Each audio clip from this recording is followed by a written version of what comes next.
economía va a explotar totalmente, pero ya le contestó Alberto Fernández y dijo, la primera condición para ser libres es que estemos vivos. Contrapunto entre presidentes, expresidente y actual presidente. Ya lo tenemos a el doctor Ginés González García, ministro de Salud de la Nación, y es muy interesante poder hablar con él. Ginés, doctor González García, muy buen día, Pablo Dugan saluda. ¿Cómo le va? ¿Qué dice Pablo? ¿Cómo está usted? Bien, muy bien. Azorado de estas cosas que me cuentan. Bueno, justamente, ¿qué sensación le da esto del enamoramiento de cuarentena sin salida? No, eso es, a ver, nosotros seguimos teniendo un bajo número de muertos, que lo que de entrada quisimos evitar era inevitable, la pandemia es mundial. Algunos ex funcionarios que realmente hicieron un papel muy malo, dejaron sin vacunas a la Argentina, sin Ministerio de Salud, sin política de salud. El doctor Rubinstein. Sí, claro, pero se atreven a decir una barbaridad, y por hacerle caso a él, algunos de sus correligionarios tomaron medidas de aperturismo masivo, y eso es Jujuy, por ejemplo. O sea que bastante daño ya ha hecho antes para que siga haciendo daño ahora.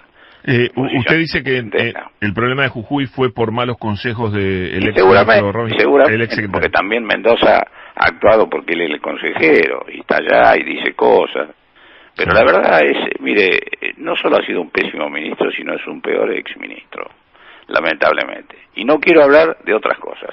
Tiene 6 causas judiciales por lo que hizo en este ministerio. Entonces yo creo que está haciendo lo que está haciendo como para hacerse la víctima después. Y la verdad, realmente me resulta inadmisible un tipo que abandona su gobierno unos pocos días antes porque había perdido la elección, resulta que ahora es el profeta de lo que hay que hacer. Bueno, pero estoy enojado, como se dará cuenta, pero hablemos de cosas positivas. ¿Y se enojó con Macri también?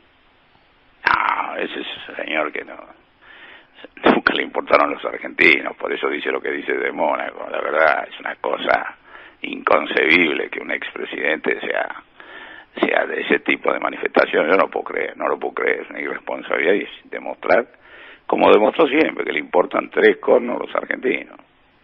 Ginés, lo veo picante, así que le voy a hacer varias preguntas. Ministro, lo agarramos picante.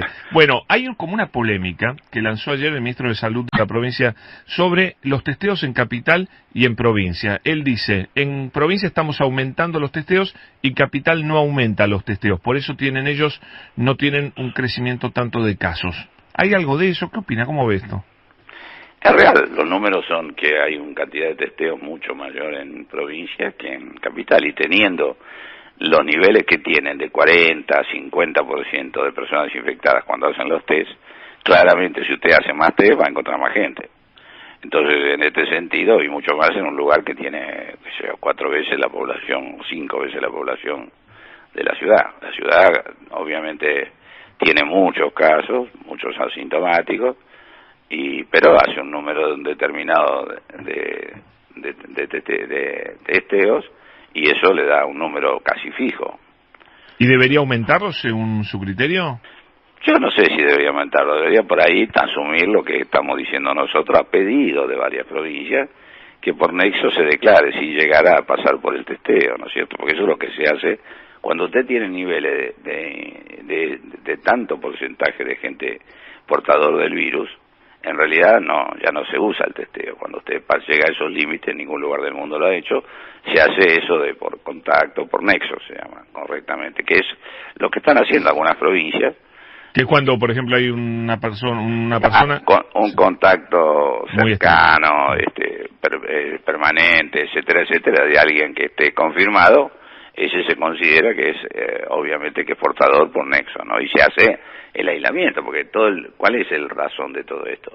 Es tomar las medidas de aislar y cuidar, por supuesto, a las personas que estén infectadas, de manera tal de que no solo no se compliquen, sino básicamente que no sigan contagiando. Pero usted que mira los dos distritos, ¿es cierto que la ciudad está en una meseta y la provincia está en un aumento explosivo de casos? ¿O cuál es qué es lo que está pasando? Es cierto que la ciudad ha tenido muchísimos casos, ha tenido más muertes que ningún otro distrito, bueno, todas esas cosas, las tasas son más fuertes, pero también es cierto que la ciudad está pasando desde hace 3 semanas por lo menos de anticipación lo que está pasando provincia, y que además provincia tiene una magnitud por su cantidad de población totalmente distinta. Entonces, en este aspecto, claramente estamos preocupados por todos, pero no me parece que alguien pueda estar despreocupado en una situación donde tiene muchos casos, muchísimas camas ocupadas. Bueno, obviamente lo que pasa es que también... ¿Pero que usted nota que la ciudad está como despreocupada? No, despreocupada no digo, pero parecería por algunas definiciones de funcionarios, por algunas aperturas masivas. Mire, la apertura masiva no es ningún secreto, donde la producen se les cambia toda la historia y empieza el conflicto. Y eso lo podemos ver en nuestro país y lo podemos ver en otros países, no es una ciencia ni una opinión mía, es la evidencia que tienen los lugares que pasa esto. Entonces yo sé que esto es largo, sé que esto es difícil, sé que esto es cansador, pero no me vengan a decir que hay otras recetas que son mágicas. No hay otra receta. Lo que pasa es que quizás en este momento lo que estamos tratando es reemplazar o por lo menos acompañar el aislamiento con responsabilidad social. Uno lo que sea colectiva, porque si no es muy difícil, esa es la verdad, ¿no? Algunos políticos en off dicen, deberíamos hoy cerrar, pero es imposible cerrar porque la gente no cumpliría la orden de ir para atrás en la cuarentena, endurecer la cuarentena. ¿Usted comparte eso? Yo no, siempre las decisiones nuestras han sido teniendo en cuenta, obviamente, la cuestión sanitaria, la cuestión social, la cuestión económica. Por eso nosotros asumimos primero la cuestión económica, después la cuestión comercial y un poco la social, y hemos tenido en cuenta siempre todas las variables. Pero yo creo que en realidad tenemos que estar haciendo lo que hacemos todos los días, mirando cómo evoluciona y cambiando según distrito. O sea, hay distritos, para no hablar de ambas solamente, que han cambiado totalmente lo que habían decidido. El caso de Jujuy es uno. Está claro lo que digo, es decir, el caso obviamente de Formosa lo fue, el caso del Chaco lo fue. O sea, esto no es un tema de... Pero ¿y el AMBA por qué no endurece con la cantidad de casos que tenemos? No, el AMBA no está suelto, está, digamos, con restricciones. El problema no es las restricciones, sino es que parecería, como lo evidencian cada vez que hacemos una investigación, que hay muchas personas que no cumplen con esa responsabilidad social, con no solo el aislamiento, sino el distanciamiento y sobre todo las reuniones sociales. Todos los casos importantes que hemos detectado en los últimos tiempos, el equipo de epidemiología, tienen origen en reuniones sociales. Sí, sin duda. O sea, lo que usted está diciendo es, no hay que endurecer, hay que cumplir el nivel de cuarentena que tenemos ahora. Claro, que a uno le gustaría y quiere hacerlo, y por eso el llamado desde el presidente a todos nosotros, a la responsabilidad de cada uno, a la conciencia colectiva, a que es un problema de todo, que alguien no crea que está exento o porque es más joven o porque cree que tiene más omnipotencia. Acá no puede pasar a todos, pero para que no nos siga pasando, o por lo menos para disminuir hasta que tengamos las alternativas que estamos buscando con toda velocidad, porque mire, yo no hablo mucho de ello, pero estamos negociando con todos los productores, de los 6 productores que van en punta en vacuna, excluyo a Rusia, porque la verdad de Rusia no sé nada, y hace 3 días o 4 preguntamos a la embajada y la embajada tampoco nos dijo que tuviera información. O sea, pero hoy todo el mundo está hablando de Rusia, ¿no? Por el anuncio. Sí, claro. Lo que pasa es que yo no quiero decir nada de lo que no sé, pero usted se da cuenta que esto también es una carrera geopolítica, ¿no es cierto? Sin duda. Y con resonancia, pero lo que nosotros estamos intentando quedarnos fuera de todo eso, de la carrera geopolítica, y buscar la carrera para que el argentino tengamos cuanto antes la vacuna, que tenga un precio que podamos pagar sin complicar más al país, y sobre todo, por supuesto que va a ser gratuita para todos, y por supuesto también, y es lo que estamos intentando, si podemos, que haya transferencia de tecnología. O sea, que Argentina tenga la capacidad de producir también de manera tal de no tener siempre los vaivenes que tienen habitualmente los países que no tienen producción de algún medicamento, de alguna vacuna. O sea, usted dice que cree que cuando esté la vacuna, Argentina va a contar con la vacuna. No, es lo que estamos negociando, eso claro. Sí. Lo que pasa es que como es un número tan grande, estamos negociando a lo mejor con más de uno para asegurarnos que tengamos un buen volumen de entrada, porque obviamente están de tal la magnitud de lo que hay que vacunar, que naturalmente no es fácil hacer un operativo de eso. Bueno, pero no, primero que nada hay que contar con la vacuna, y en eso estamos trabajando muy intensamente. Y con Rusia van también a negociar, si se abre la negociación. Yo voy a intentar tener alguna información, le confieso, no tengo información, inclusive le vuelvo a decir, hemos preguntado hace 4 o 5 días a la embajada, cuando empezó este ruido, ¿se acuerda? Y la verdad que no supieron ampliar, probablemente tengamos un poquito más dentro de unos días. Pero bueno, ahí estamos, también estamos trabajando con China y también estamos trabajando con otros laboratorios, además del que ya usted conoce, ¿no es cierto? Sí, y usted insiste en que esto estaría, entendí que usted dijo, para febrero del año que viene. El primer trimestre, yo aspiro que sea antes. Ok. Bueno, ojalá, es lo que todos esperamos. Doctor, entonces, ¿nos puede adelantar qué recomendación va a haber al presidente sobre la continuación de la cuarentena? Estamos mirando día a día. La recomendación va a ser verdaderamente en tiempo real, o sea, va a ser en el momento que tenga que tomar la decisión el presidente, que como siempre va a consultar a mucha gente. Entonces acá hay todo un mecanismo muy colectivo de buscar que la decisión el presidente la toma con toda autoridad, pero obviamente él quiere conversar con mucha gente de tal manera de tener sustento en la decisión, que siempre es difícil, porque claramente no hay, como usted bien decía, el clima que había al principio, pero por otro lado, le puedo asegurar que el presidente está dispuesto a pagar cualquier costo político con tal de preservar la vida. Qué bueno, qué bueno. Ministro, para aflojar un poquito, una pregunta que también es importante de fútbol. ¿Cómo le va, ministro Cingolani? Lo saluda. Doctor, volvieron los entrenamientos, hay 24 contagiados, ¿le preocupa? Digo, porque teniendo en cuenta que es fútbol, lo mediático, lo que repercute, ¿qué opinión tiene? Que el virus está en todos lados, que pese a ser deportista de élite, veamos que hay un montón que están contagiados. Quizá lo positivo de haber vuelto es que se determinó que estaban contagiados, porque se le hicieron el PCR si no tenían síntomas.